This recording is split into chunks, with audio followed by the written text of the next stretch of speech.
പിതാവിൻ്റെയും പുത്രൻ്റെയും പരിശുദ്ധാത്മാവിൻ്റെയും നാമത്തിൽ ആമേൻ. എൻ്റെ പ്രിയപ്പെട്ടവരെ, ഇന്ന് മെയ് 25 തിങ്കളാഴ്ച. അമ്മേ പരിശുദ്ധ അമ്മേ, അമ്മേ പരിശുദ്ധമേ, ദൈവമാതാവേ, കൃപാസനത്തിലൂടെ ഞങ്ങളുടെ ദേശത്തിനും അമ്മ മധ്യസ്ഥം തേടി തന്ന എല്ലാ അനുഗ്രഹങ്ങൾക്കും കൃപകൾക്കും ഞങ്ങളിപ്പോൾ ഹൃദയം നിറഞ്ഞ നന്ദി പറയുന്നു. അമ്മേ പരിശുദ്ധമേ, ദൈവമാതാവേ, 2004 ഡിസംബർ 7 ഉച്ചകഴിഞ്ഞ് 2:30 കൃപാസനത്തിൽ സംഭവിച്ച അമ്മയുടെ പ്രത്യക്ഷപ്പെടലിനെ കുറിച്ച് തിരുസഭയ്ക്ക് സമർപ്പിച്ചിരിക്കുന്ന പഠനരേഖകളുടെ സഭാത്മകമായ പഠനം ആരംഭിക്കുവാൻ ഞങ്ങൾ പ്രാർത്ഥിക്കുന്നു. അമ്മേ പരിശുദ്ധമേ, ഭൂസ്വർലോകങ്ങളുടെ രാജ്ഞിയായ അങ്ങേയ്ക്ക് ഭൗമസംരക്ഷണത്തിനായി പ്രപഞ്ചപ്രകൃതിയെ തന്നെ തിരുസഭ പ്രതിഷ്ഠിക്കുവാൻ ഈ പ്രത്യക്ഷീകരണം വഴി ഇടയാക്കണമേ. പരിശുദ്ധമേ, ജപമാല മാതാവേ, സകല കൃപാസനം പ്രാർത്ഥനയോടും ചേർത്ത് ഞങ്ങളിപ്പോൾ പ്രാർത്ഥിക്കുന്ന ഈ കുടുംബത്തിന്റെ പ്രത്യേക നിയോഗം പറ മക്കളെ.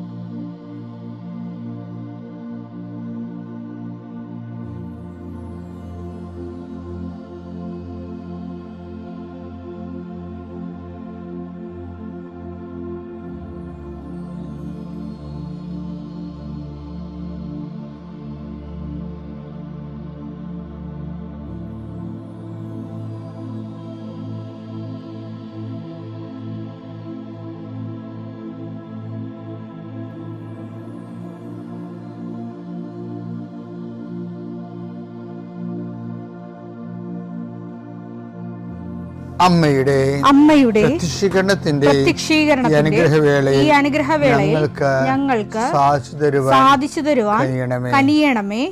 ആമേൻ. വിശ്വാസ പ്രമാണം. സർവശക്തനായ പിതാവും ആകാശത്തിന്റെയും ഭൂമിയുടെയും സൃഷ്ടാവുമായ ദൈവത്തിൽ ഞാൻ വിശ്വസിക്കുന്നു. അവിടുത്തെ ഏകപുത്രനും ഞങ്ങളുടെ കർത്താവുമായ ഈശോമിശിഹായിലും ഞാൻ വിശ്വസിക്കുന്നു. ഈ പുത്രൻ പരിശുദ്ധാത്മാവിനാൽ ഗർഭസ്ഥനായി കന്യകാമറിയത്തിൽ നിന്ന് പിറന്ന് പൊന്തിയോസ് പീലാത്തോസിന്റെ കാലത്ത് പീഡകൾ സഹിച്ച് കുരിശിൽ തറയ്ക്കപ്പെട്ട് മരിച്ച് അടക്കപ്പെട്ട് പാതാളങ്ങളിൽ ഇറങ്ങി മരിച്ചവരുടെ ഇടയിൽ നിന്ന് 3-ാം നാൾ ഉയർത്ത് സ്വർഗത്തിലേക്ക് എഴുന്നള്ളി സർവശക്തിയുള്ള പിതാവായ ദൈവത്തിന്റെ വലതുഭാഗത്തിരിക്കുന്നു. അവിടെ നിന്ന് ജീവിക്കുന്നവരെയും മരിച്ചവരെയും വിധിക്കുവാൻ വരുമെന്നും ഞാൻ വിശ്വസിക്കുന്നു. പരിശുദ്ധാത്മാവിലും ഞാൻ വിശ്വസിക്കുന്നു. വിശുദ്ധ കത്തോലിക്കാ സഭയിലും പുണ്യവാന്മാരുടെ ഐക്യത്തിലും പാപങ്ങളുടെ മോചനത്തിലും ശരീരത്തിന്റെ ഉയർപ്പിലും നിത്യമായ ജീവിതത്തിലും ഞാൻ വിശ്വസിക്കുന്നു. ആമേൻ. സുഖസ്ഥനായ ഞങ്ങളുടെ പിതാവേ, അങ്ങയുടെ നാമം പൂജിതമാകണമേ. അങ്ങയുടെ രാജ്യം വരണമേ.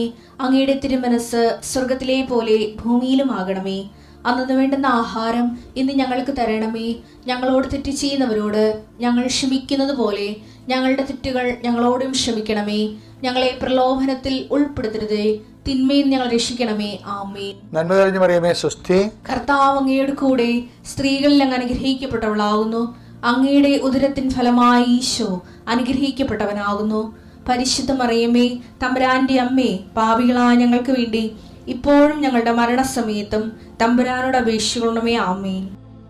എൻ്റെ പ്രിയയുടെ, നാളെ അച്ഛൻ പ്രാർത്ഥിക്കത്തില്ലേ? അപ്പം നിങ്ങളുടെ കയ്യിൽ രേഖകളുടെ മേലെ കർത്താവിൻ്റെ അനുഗ്രഹം ഉണ്ടാകാൻ വേണ്ടി പ്രാർത്ഥിക്കുന്ന ദിവസമാണ്.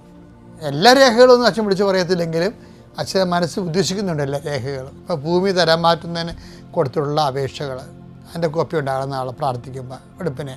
ഇപ്പോൾ വിവാഹം കഴിക്കാൻ പോകണമെന്നുണ്ടെങ്കിൽ അതിൻ്റെ മന്ത്രകോടികൾ പള്ളിയിൽ ആശീർവദിക്കും. അത് കുഴപ്പമില്ല, അത് കൂതാശപരമായിട്ട് ആസ്വദിക്കണം. അല്ലാത്ത ദൈവദിനസേന ഉപയോഗിക്കുന്ന എല്ലാ സംഭവവും. അതുപോലെ തന്നെ നിങ്ങളുടെ പരീക്ഷ ഇനി എഴുതാനുണ്ടെങ്കിൽ അതിൻ്റെ പഠനപുസ്തകങ്ങളും വിഷയങ്ങളും ലാപ്ടോപ്പുകളും പിന്നെ പ്രമാണമില്ലേ, പൊക്കോറ് ചെയ്ത് കിട്ടാനുള്ള പ്രമാണങ്ങൾ, അത് കിട്ടാതിരിക്കുന്നത്, അതിൻ്റെ രേഖകൾ, പിന്നെ വിസ, പാസ്പോർട്ട്, വിസ റിജക്റ്റ് ചെയ്യുന്ന റിജക്ഷൻ്റെ പേപ്പറുകൾ, എന്തെല്ലാം രേഖകൾ നിങ്ങളുടെ കയ്യിലുണ്ടോ അത് നിങ്ങൾ നാളെ പ്രാർത്ഥനയുടെ സമയത്ത് ആശീർവാദത്തിനായി സമർപ്പിക്കണം. ഇതൊരു അറിയിപ്പാണ്. ദൈവം നിങ്ങൾ അനുഗ്രഹിക്കട്ടെ. കർത്താവെ, നിൻ്റെ ഉന്നതമായ നാമത്തിന് സ്തോത്രം ചെയ്യുന്നു. കർത്താവെ, നിൻ്റെ വിശുദ്ധ പൗരോഹിത്യത്തെ മഹത്വപ്പെടുത്തണമേ. കർത്താവ്, പ്രാർത്ഥന എത്ര ലളിതമാണെങ്കിലും എളിയതാണെങ്കിലും ഇതുകൊണ്ട് എന്താണ് ഉദ്ദേശിക്കേണ്ടത് കർത്താവെ? നീയാണ് ഉദ്ദേശിക്കേണ്ടത്. രോഗികളെ, നാനാവിധ രോഗികളെ കർത്താവെ നിൻ്റെ വിശുദ്ധമായ രക്തം തളിക്കണമെന്ന് പ്രാർത്ഥിക്കുന്നു. ഡിപ്രഷൻ വന്നു പോയവർ, മനസ്സിടിഞ്ഞവർ, ഇപ്പോൾ കാണുന്നത് പോലെ നെഞ്ചിൻ്റെ ഉള്ളിൽ മുഴയുള്ളവരെ കർത്താവ് സ്പർശിക്കണമേ എന്ന് കണ്ണീരോടെ പ്രാർത്ഥിക്കുന്നു.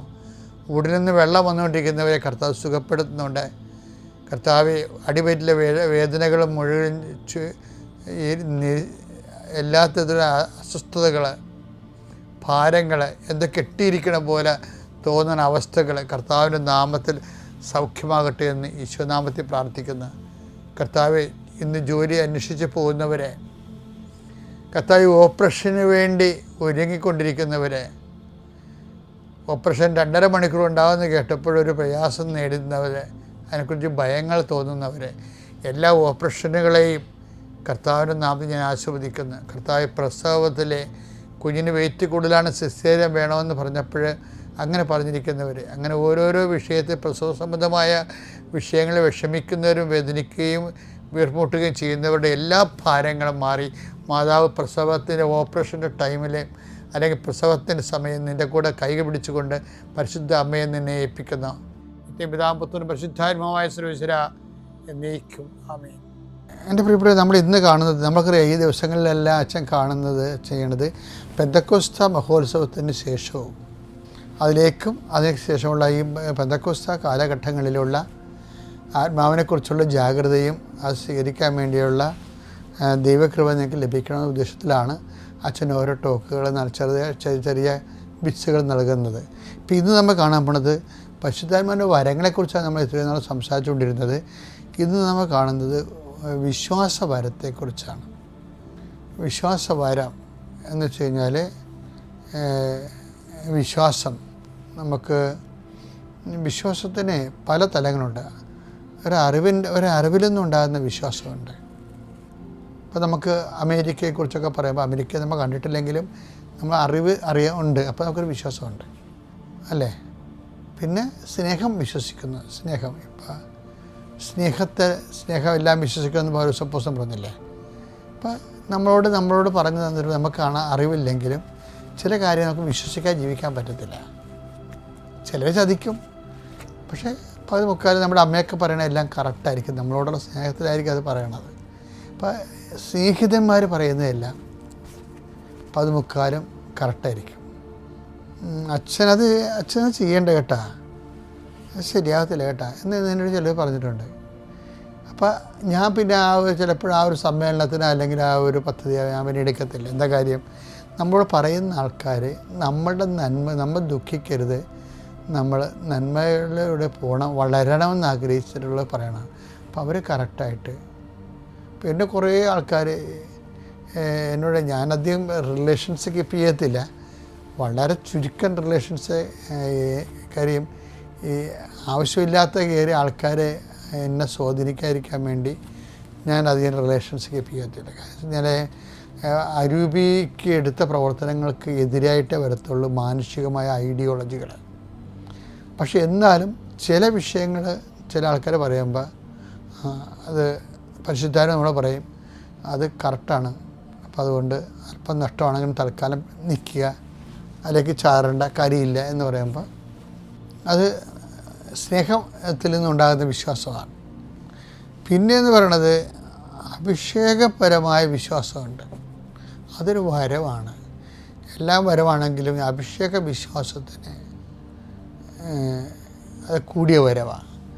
അഭിഷേക വിശ്വാസം കാണപ്പെടാത്തതുകൊണ്ട് പ്രത്യാശകൾ ലഭിക്കും എന്നുള്ള ഉറപ്പ് മാത്രമല്ല, അഭിഷേക വിശ്വാസം എന്ന് പറയുമ്പോൾ നമുക്ക് ആന്തരിക ബോധ്യം, ആരും നമ്മൾക്ക് സപ്പോർട്ടീവല്ല, ആ വിഷയത്തിൽ സപ്പോർട്ട് ചെയ്യുന്നില്ലെങ്കിലും നമുക്ക് ആന്തരിക ബോധ്യം കൂടുതലായിരിക്കും. ഇപ്പം ഞങ്ങളൊക്കെ മിഷൻ ചെയ്യണത് അങ്ങനെയാണ്. ഇപ്പോൾ ഈ ഉടമ്പടിയൊക്കെ ചെയ്യില്ലേ, ഉടമ്പടിയിൽ എടുത്തപ്പോൾ തന്നെ കൃപാസനത്തിൽ പല എക്സിഡ്യൂങ്ങളും പറഞ്ഞു, അയ്യോ ഇതൊന്നും ആൾക്കാർ ചെയ്യത്തില്ല, ആൾക്കാരതൊന്നും ചെയ്യത്തില്ല. പിന്നെ പത്രം, പ്രേക്ഷിത പ്രവർത്തനത്തിൽ മാതാവിനോട് പറഞ്ഞത് പത്രത്തിലൂടെ നീ സാക്ഷ്യങ്ങൾ കൊടുക്കണമെന്ന് പറയും. അപ്പോൾ സാക്ഷ്യം പത്രത്തിലൂടെ പോകുന്നതിന് ഭയങ്കര എതിർപ്പുണ്ടായിരുന്നു. കുറേ ആക്ഷേപങ്ങൾ വാങ്ങിച്ച് സഭയുടെ അകത്തുനിന്നും പുറത്തുനിന്നും നമ്മൾക്ക് കുറേ ഇത് ഞാൻ അനങ്ങാതെ അത് നിന്ന് എന്താ കാര്യം, എനിക്ക് വിശ്വാസാഭിഷേകത്തെക്കുറിച്ച് കിട്ടിയതാണ്. അതുപോലെയാണ് ഓരോ കാര്യങ്ങൾ. ചിലർ ഇപ്പം നമ്മൾ കൃപാസനത്തിൽ വരുമ്പോൾ ഒരു 10-12 പത്രം എടുക്കണേ, 10-18 എടുക്കണ്ടേ. അപ്പോൾ പണ്ട് ഒരു പത്രം പോലും ആൾക്കാർ എടുക്കത്തില്ലായിരുന്നു. അപ്പോൾ കൃപാസനത്തിലുള്ള ആൾക്കാർ പറയുമായിരുന്നു, എക്സിക്യൂട്ടീവ് പറയുന്നു, അയ്യോ ആൾക്കാർ പത്രമൊന്നും എടുക്കത്തില്ല, ഇത്രയും പത്രമൊന്നും വെക്കരുതെന്ന് പറഞ്ഞു. അപ്പോൾ അമ്മ എന്നോട് പറഞ്ഞിട്ട് ഇത് മുന്നോട്ട് പോകണം, ഇത് ഇനി ചെയ്യാൻ പോകുന്ന ഉടമ്പടിയുടെ എല്ലാം അമ്മ ചെയ്യാൻ പോകുന്ന പത്രത്തിലൂടെയാണെന്ന് പറഞ്ഞായിരുന്നു. അതുകൊണ്ട് പത്രത്തിന് ഭയങ്കര എതിർപ്പ് പറക്കുന്നുണ്ടെങ്കിലും ഇന്നിപ്പോൾ ബിഷപ്പിൻ്റെ സാക്ഷ്യം നിങ്ങൾ കഴിഞ്ഞ ആഴ്ച കേട്ടില്ലേ, ഒരാൾ 10 പത്രം മേടിക്കാൻ പറയുമ്പോൾ 150 പത്രമാണ് മേടിക്കണത്. എന്നിട്ട് അവർ തന്നെ ഇവിടുന്ന് നടന്ന് കോതമംഗലം വരെ പോയി ഇത് കൊടുക്കുകയാണ്. ആ ദൈവിക പദ്ധതിയാണ്. കർത്താവിനെ അറിയിക്കുക, അറിഞ്ഞവരെ ആഴപ്പെടുത്തുക. അപ്പം പ്രേക്ഷിത ചൈതന്യം ഇല്ലാത്തവരും മനുഷ്യൻ്റെ ഈ ഭാരങ്ങൾ മാത്രം കണ്ട് വിഷയം ബുദ്ധിപരമായി വിലയിരുത്തുന്നവരും ദൈവിക പദ്ധതിക്ക് എതിരായിരിക്കും. അപ്പോൾ വിശ്വാസ വരവെന്ന് പറയുന്നത് അഭിഷേക വിശ്വാസമുണ്ട്. അപ്പം നമുക്ക് ദൃശ്യമായ സപ്പോർട്ടുകളൊന്നും കിട്ടത്തില്ല, പക്ഷേ ആന്തരിക ബോധ്യമുണ്ട്. അപ്പം നിങ്ങൾക്കെന്തെങ്കിലും സംശയം ഉണ്ടെങ്കിൽ അവിടെ മെസ്സേജിങ് ഒക്കെ വരണതാണ്. മെസ്സേജ് ഇപ്പോൾ കൃപാസനത്തിൽ വന്ന ആൾക്കാരെ മെസ്സേജ് എടുപ്പിക്കത്തില്ലേ, ചില കാര്യങ്ങൾക്ക് മെസ്സേജ് വേണം. കാര്യം നമ്മൾ കൃത്യമായ കാര്യങ്ങൾ ദൈവത്തിൻ്റെ മനസ്സനുസരിച്ചാണ് ജീവിക്കണമെങ്കിൽ നമ്മൾ ദൈവത്തിൻ്റെ മനസ്സറിയണ്ടേ. അങ്ങയുടെ നാമം പൂജിതമാകണമേ, അങ്ങയുടെ തിരുമനസ് സ്വർഗ്ഗത്തിലെ പോലെ ഭൂമിയിലുമാകണമെന്ന് പറഞ്ഞാൽ ദൈവ തിരുമനസ്സാണ് നമ്മൾ ജീവിക്കേണ്ടത്.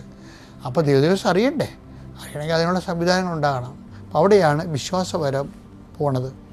അപ്പോൾ വിശ്വാസവരത്തിൽ എപ്പോഴും വരണത് കഷ്ടകാലം ഉണ്ടാകും, പക്ഷേ കഷ്ടകാലം കഴിഞ്ഞ് വരുന്ന വിശ്വാസം അടിപൊളി വിശ്വാസമായിരിക്കും. അതാണ് പറയുന്നത് വിശ്വാസം. എന്ന് വെച്ചാൽ അഗ്നിശോധനകൾ അതിജീവിക്കുന്ന വിശ്വാസം. 1 പത്രോസ് 1:7 കാരണം അഗ്നിശോധനയെ അതിജീവിക്കുന്ന നശ്വരമായ സ്വർണത്തേക്കാൾ വിലയേറിയതായിരിക്കും പരീക്ഷകളെ അതിജീവിക്കുന്ന